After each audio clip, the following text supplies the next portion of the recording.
ये चल रहा ना, चल।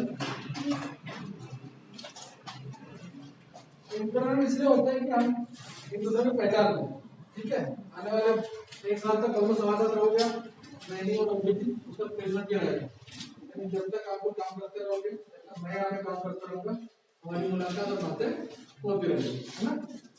चलिए इंटरनल मिलता हूँ, काफी हमारे परिचय हो गए। मुझे सही वाला नाम फिजिकल कौन सारे 12 है ना, सारे 12 बायो से है, दूसरा बैकग्राउंड से है, कौन कौन कौन मैथ्स वाला भी है। तो तब मैं डिटेल्स बात में देख लेता ना।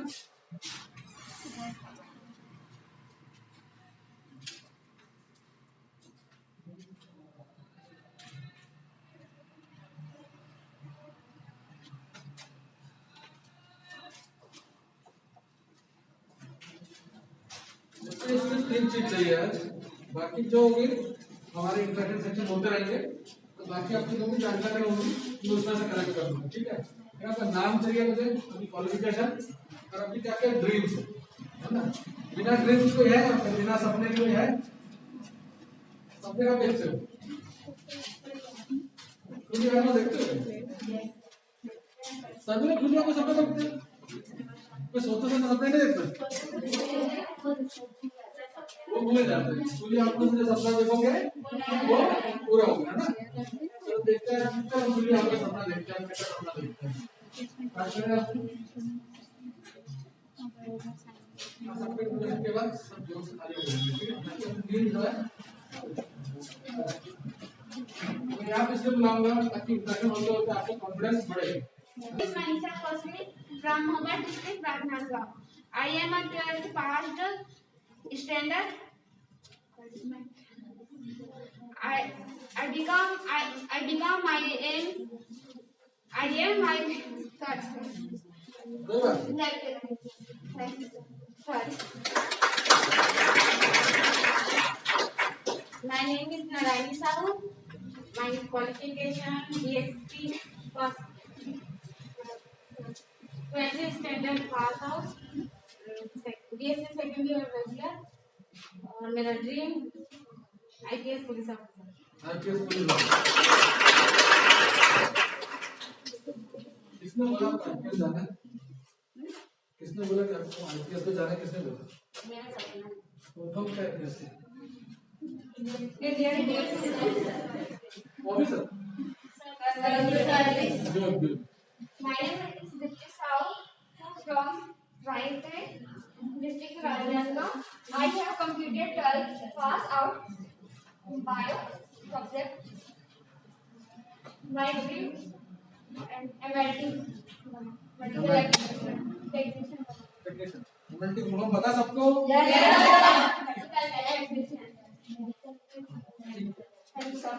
Medical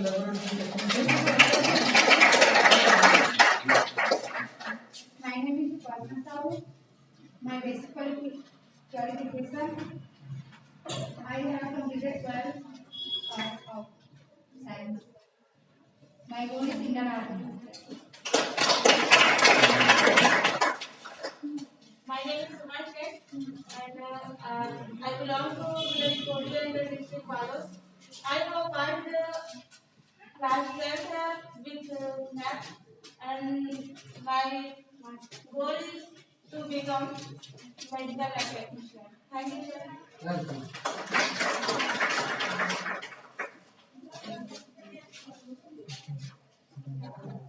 My name is Payal Vikas. I am from Mahupi district, Balos.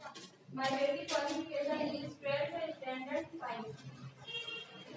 My goal is IVF.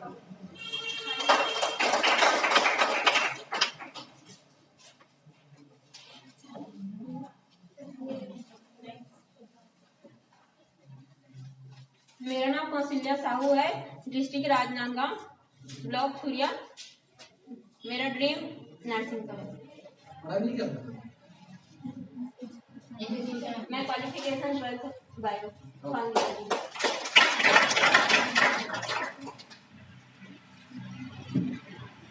My name is Lekhi Sai. My name is Lekhi Sahu. I am from Balot district. I am pursuing in BSc second year. भाई खड़े हो गए। My aim is to become lab technician. Lab technician good. My name is Shubhangi Verma. My basic qualification is 12th pass out in biology subject. My dream is become lab technician. Very good. Good afternoon, sir. Good afternoon, my all classmates. My name is Keshav Sahu. My basic qualification, I have passed 12th class in science. My dream is become to lab technician. Thank you. खाना खाया बदला में बाकी किसी ने खाना नहीं खाया। My basic qualification is 12th bio. My dream is lab technician.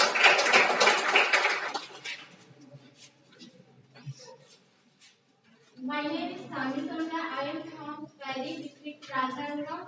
I have completed 12th in science. My goal is to become a lab technician.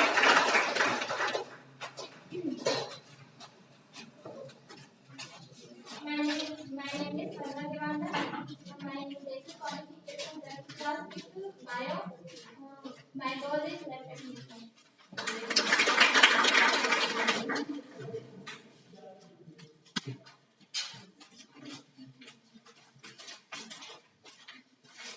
My name is Nilkoleta.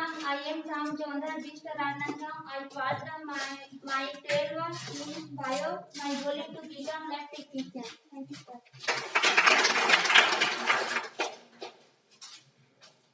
Good afternoon, sir. Good afternoon, ma'am, and all my classmates. My name is Parmila Thakur. Basic qualification 12th standard in bio. My aim is to become lab technician. Thank you, sir. Thank you. My name is Sati Purre. My basic qualification नाम सुनाई दिया? 12th standard in science. नाम ही सुनाई दिया। My name is Sati Purre. My basic qualification 12th standard in science. My aim is become to medical technician. Thank you.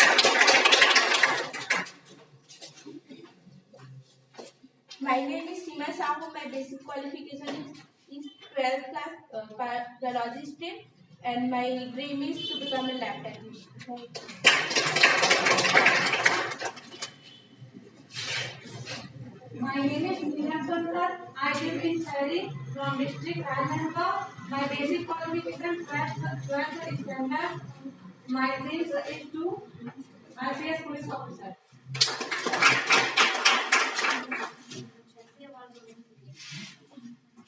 Good afternoon, sir. Good afternoon, ma'am. हो गया हमारा। My name is Ms. Sarojana Kam. My qualification 12th standard bio. My goal is to become a medical lab technician. Thank you. नींद आ रही है तो ताली धीरे-धीरे My बोलो। name is Neha Nagare. My education 12th completed bio. My dreams and lab technician.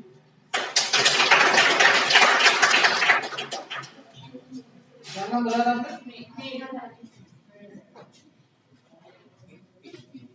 My name is Vinita Sankar. I belong to Rajasthan district.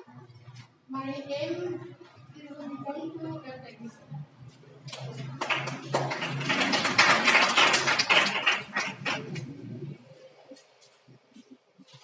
My name is Amber Bhandare. I am from Bijapur district, Rajasthan. My last qualification 12th bio. My aim teacher.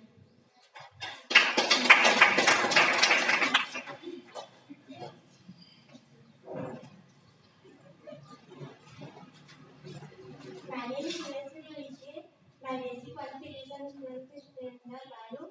My goal is to become doctor. Thank you.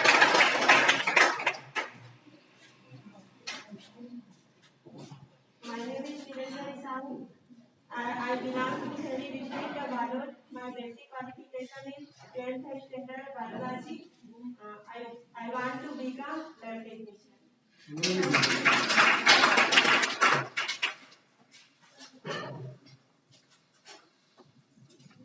My name is Namita Lendran. I am from Lendi, district Balod. My basic qualification is 12th class and biology. My dream is medical application.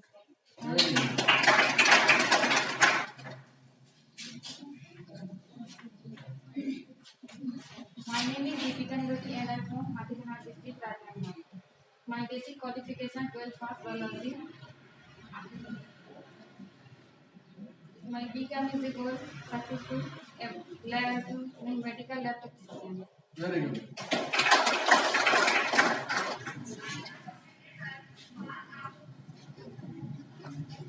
My name is Krishna Kumar. I am from Kotra district, Rajasthan. My basic qualification is 12th bio. My dream is a lab technician.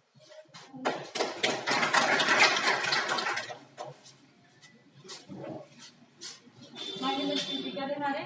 I passed 12th standard in bio. My dream is medical field. क्या बोला था? Medical field. Medical field में जाओगे. Very good. Thank you.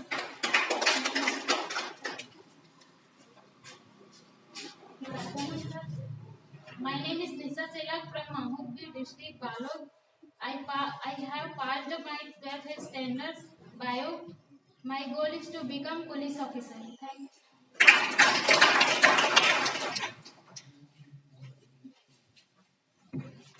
Sir हो गए? कितने लोग 32 है ना सारे?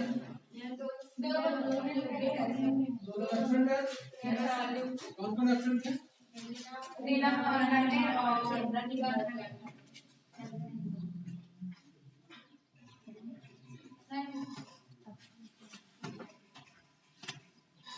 मैं लिख लेता हूँ ना किसी का नाम जो नहीं याद है. रीना जी क्या है और चंद्रा. क्या हो गया दोनों को? एक का एग्जाम है सर, कैटेगरी का हमारे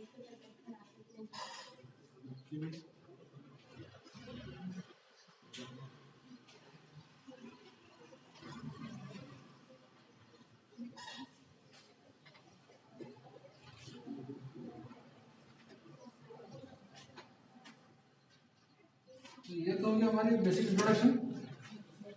नेक्स्ट टाइम जब मिलेंगे तो करेंगे. क्या सबको इतना याद करना हो जाता है ना? मेरे को सब लोग का नाम एक दिन में याद नहीं होगा ना. तो देखिए मुझे पता चल गया कि आप लोग बहुत सारे लोग पुलिस बनना चाहते हो, तो आईपीएस बनना चाहते हैं. तो एमएलटी क्यों?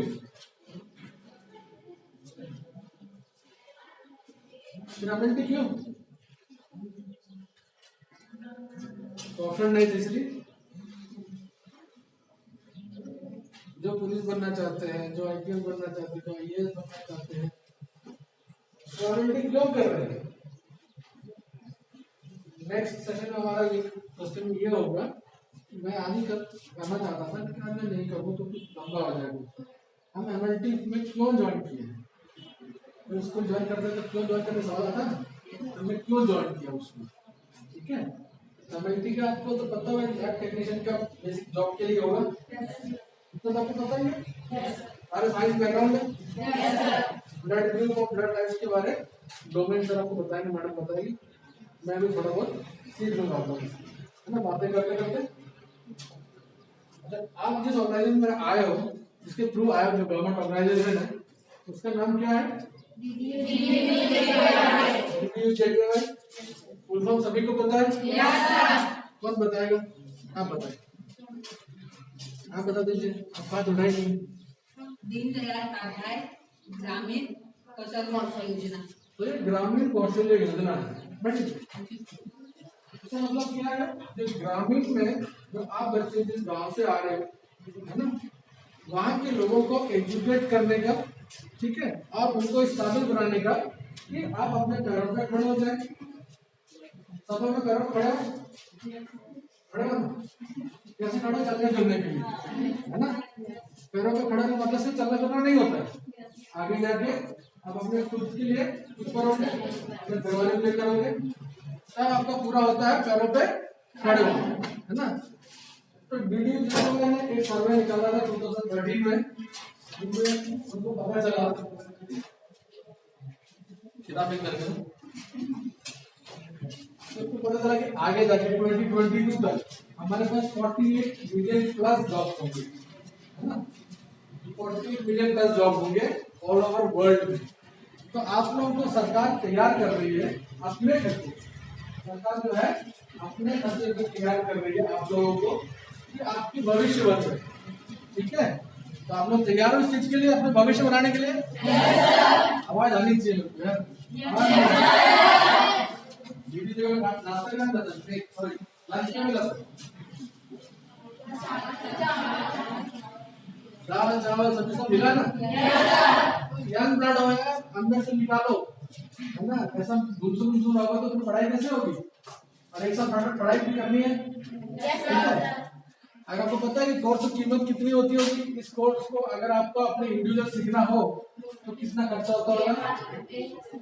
बिटवीन 20,000 to 2 लाख, ठीक है।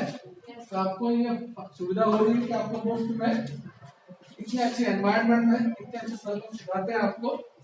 तो आपका क्या काम रहेगा अपने एंड से कि पूरी तरह जो भी हमें सिखाए जाते हैं वो पूरा ध्यान ला के सीखो। अगले 1 साल जो है अपने लिए निकाल लो, सब कुछ भूल जाओ, है ना। सबके पास एक यंत्र रखा हुआ मोबाइल, सबके पास है? कितने से 10 लाख से लेकर 20 तक है, उससे ऊपर वाला भी है नहीं है। तो उस यंत्र को थोड़ा सा साइड में रखो और पढ़ाई पे ध्यान दो, है ना। क्योंकि आगे जाके जितना अच्छा करोगे बेटा उतनी अच्छी सैलरी आपको मिलेगी। मेरा मोटिव ये है कि आप 32 लड़कियों को आगे 1 साल के बाद अच्छी जगह प्लेस करूं, आपकी सैलरी अच्छी हो, ठीक है।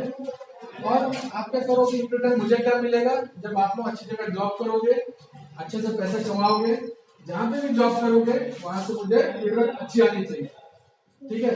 तब अपने लिए तो जगह अपने पैरों जगह हो ही रहे, रस्ते कॉलेज का नाम भी बढ़ा रहे हो, प्लस जो सरकार ने आप लोगों को किया है उसमें भी आप मदद कर रहे हो उनका क्या बोलते हैं प्रोत्साहन करने के लिए। तो आपके जैसे बहुत सारे बच्चे होंगे, अभी इस बैच में 32 बच्चे हैं, आगे जाके और भी बहुत सारे बैच स्टार्ट होंगे, ठीक है।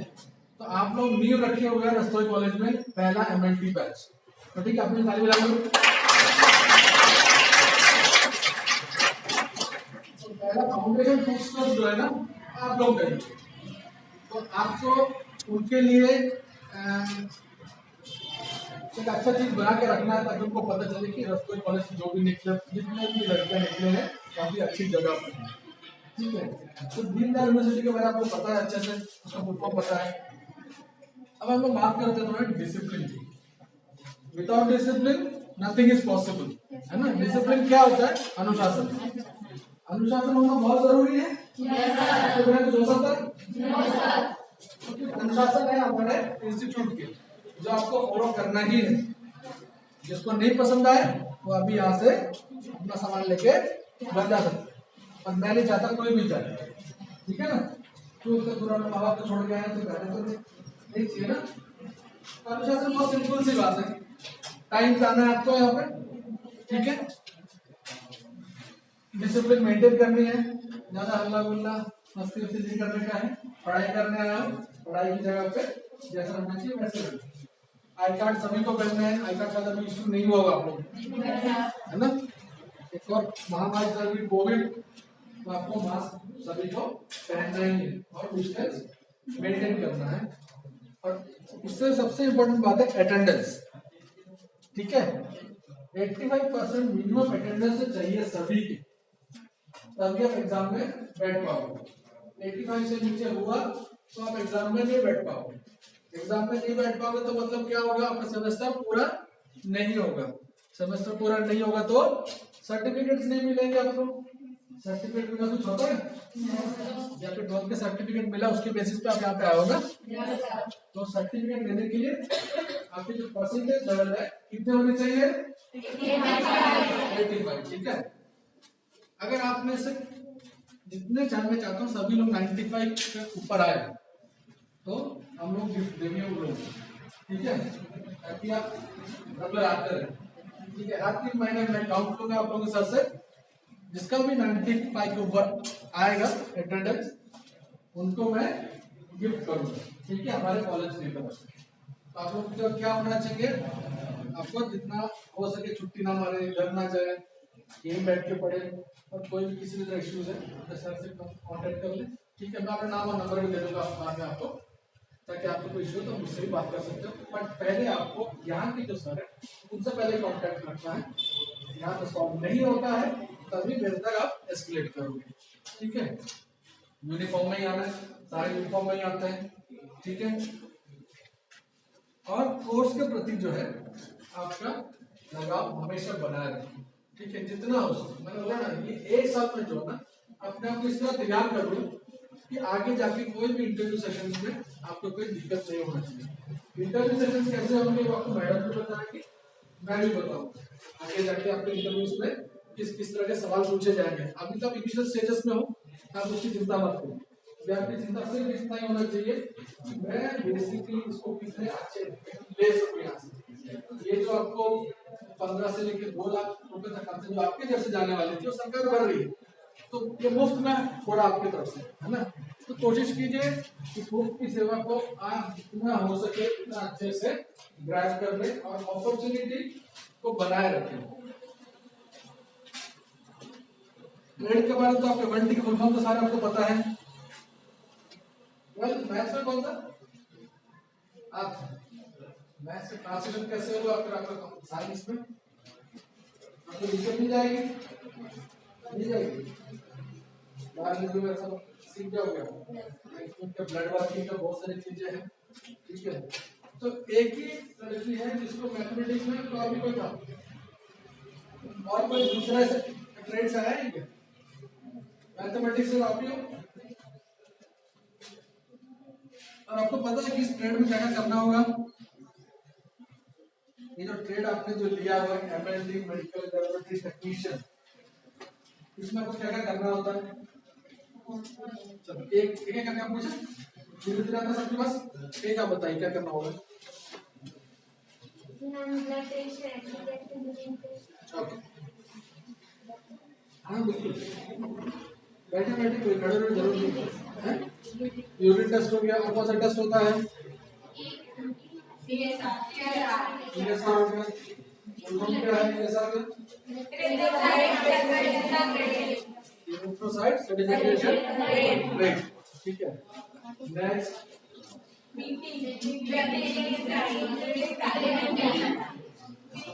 सब लोग बोलोगे ना तो मेरे को सुनाई नहीं देगा।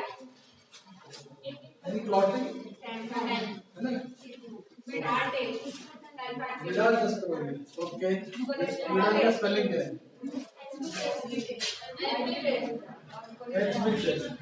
और प्रोटीन टेस्ट, सीरम टेस्ट, और शुगर में 2 तरह के टेस्ट होते हैं, कौन कौन से?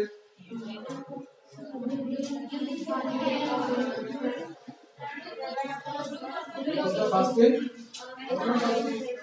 टेस्ट होता है, और बेसिकली आपको कुछ पता है ना, मैं जानने की कोशिश कर रहा था आपको कितना कुछ पता है, ये सारी चीजें आपको पता ही है। और एक और काम है जो आपके इसमें होता है, तो क्या चीज होता है? ये तो टेस्ट तो सभी ने कर लिया टेस्ट, ठीक है। उसके अलावा क्या एक इम्पोर्टेंट ड्यूटी होती है आप लोग की, एमएलटी होना की एक इम्पोर्टेंट ड्यूटी होती है।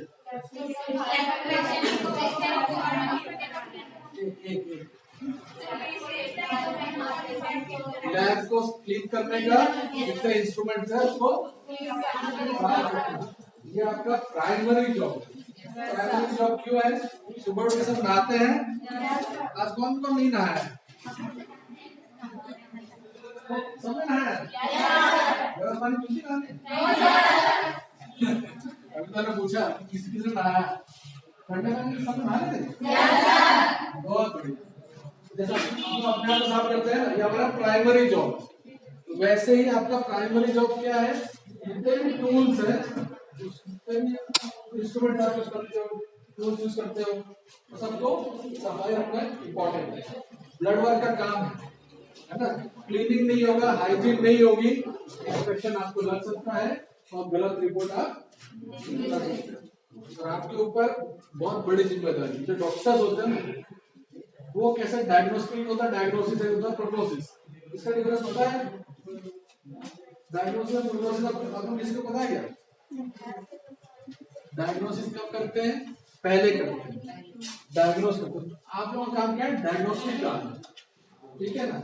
यानी डॉक्टर का हेल्प, पहला हेल्प जो है ना आपसे प्रूव ही जाता है। तो you all will play an important role, आप सभी लोग एक इम्पोर्टेंट रोल अदा करते हो मेडिकल लाइन में, ठीक है ना? जो आप लोग रिपोर्ट बनाओगे, जो आप लोग एक्सट्रैक्ट करते हो ब्लड के सैंपल्स वगैरह लेके, आपके ऊपर से डिटरमिन करेगा पेशेंट बचेगा कि नहीं बचेगा, है ना? बहुत सारी सर्जरीज वगैरह होती है, ऑर्थोपेडिक सर्जरीज होती है, कार्डियक सर्जरीज होती है, जहाँ पे ब्लड वर्क बहुत इंपॉर्टेंट है। चलो सर्जरी तो बहुत बड़ी वाली है, छोटा सा एग्जांपल ले लो, मलेरिया टाइफाइड, ठीक है? आपने गलत रिपोर्ट करवा दिया, मलेरिया वाला पेशेंट आपको टाइफाइड वाला पेशेंट लग जाए, तो आपके एंड से एक बहुत बड़ा रोल होने वाला है। आप आगे जाके पेशेंट को हेल्प करोगे, भले ही आप पेशेंट से डायरेक्ट कॉन्टैक्ट में नहीं रहते हो, लेकिन पेशेंट की लाइफ और डेथ की जिम्मेदारी आपके हाथों में रहती है। तो जो आप रिपोर्ट जनरेट करोगे, तो इन पिछले एक साल में, आगे एक सालों में आप सीखोगे कि कैसा रिपोर्ट जनरेट करोगे, किस किस को कौन सा ब्लड टाइप देने वाले हो, शायद आपको पता नहीं होगा, सेशन नहीं होगा ना, अभी आप जाके सीखोगे कि A B, A plus B plus, B negative A negative, तो किसको क्या ब्लड देनी चाहिए, और पॉजिटिव क्या होता है, कौन होते हैं, तो सीखोगे, ठीक है? तो आने वाले सेशन में जितना आप सीखोगे उसमें से इवैल्यूएशन भी होती रहेगी, और आपका क्या मोटिव होना चाहिए कि आप जितना ज्यादा हो सके यहाँ पे ध्यान देके अपने आप को प्रोग्रेस करो, और अच्छी जो अपॉर्चुनिटी मिली है गवर्नमेंट की तरफ से प्लस रस्तोई कॉलेज की तरफ से, आप दोनों का नाम रोशन करें, प्लस अपने आप को भी इस काबिल बनाएं कि आगे जाके आप जॉब कर सके और अपने पैरों पे खड़े हो सके, ठीक है? तो कुछ रिस्पॉन्सिबिलिटी जो मुझे लगा था वो ये था कि सैंपल कलेक्टिंग, ठीक है, जो सैंपल कलेक्ट करना होता है स्लाइड्स में या फिर जो वायर्स होते हैं उसमें, ठीक है? Collection and interpretation of data collect करने के बाद जो एनालिसिस आप करते हो उसका इंटरप्रिटेशन भी करना पड़ता है। इंटरप्रिटेशन मींस रिपोर्ट बनाना होता है, ठीक है? तीसरा कि मेंटेनेंस हो गया, कैसे मेंटेन करना है, रिकॉर्ड को भी मेंटेन करना है। हर एक पेशेंट का रिपोर्ट जो है, किसी बड़े लैब में आप काम करते हो, 6 महीने तक उनका रिकॉर्ड आपको एज पर गवर्नमेंट रूल्स आपको मेंटेन करना ही पड़ता है, ठीक है? और क्रिटिकल वैल्यूज पे आपका नॉलेज होना भी जरूरी है। वैल्यूज क्या क्या हो सकते हैं, किसी का हीमोग्लोबिन काउंट कितना है, मेल का अलग फीमेल का अलग होता है, वेट के हिसाब से हमको कितना ब्लड ड्रॉ करना चाहिए, कितना ब्लड देना चाहिए, वो सब आपको धीरे धीरे आपको समझ में आ जाएगा। इस बीच कोई भी प्रॉब्लम आपको होती है किसी भी तरह का, तो आप अपने डोनेटर टीचर्स को कॉन्टेक्ट कर सकते हैं, ठीक है? उसके बाद मैं अपना नाम और नंबर देता हूँ आपको, आप लिख लें।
तो आपका बेसिक सेशन आपको समझ में आया सारी बातें, डाउट्स वगैरह रहे आपके, ठीक है? अगली बार मैं क्या सवाल पूछने वाला हूँ आपको, वेल्डिंग क्यों ज्वाइन किया, है ना?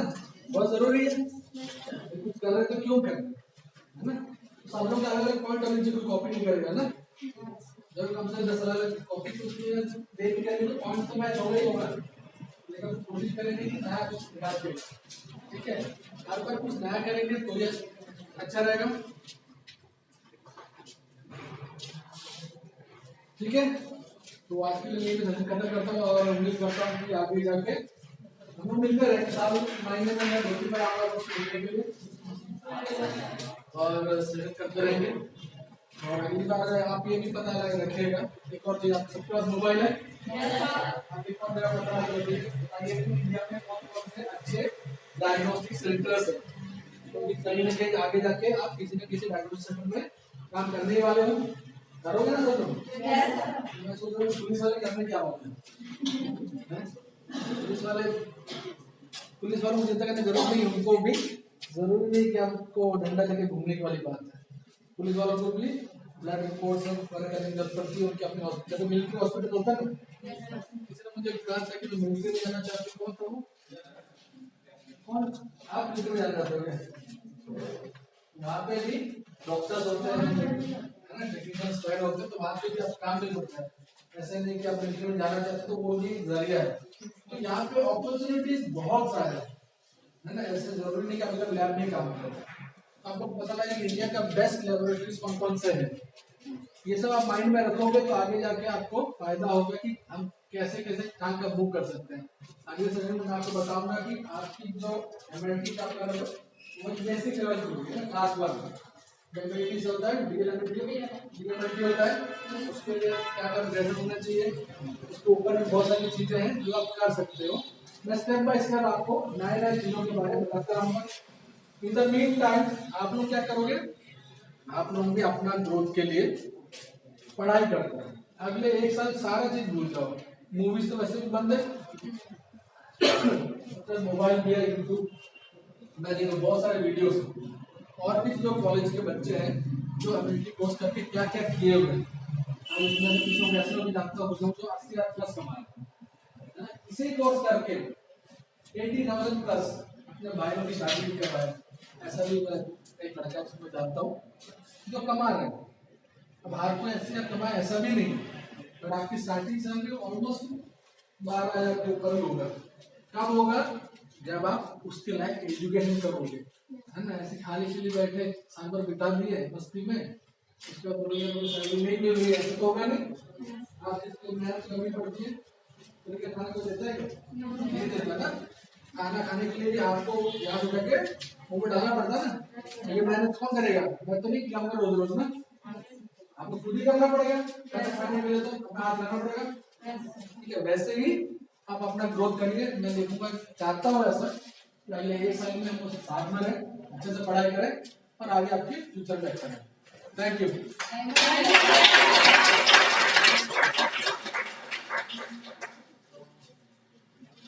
Thank you.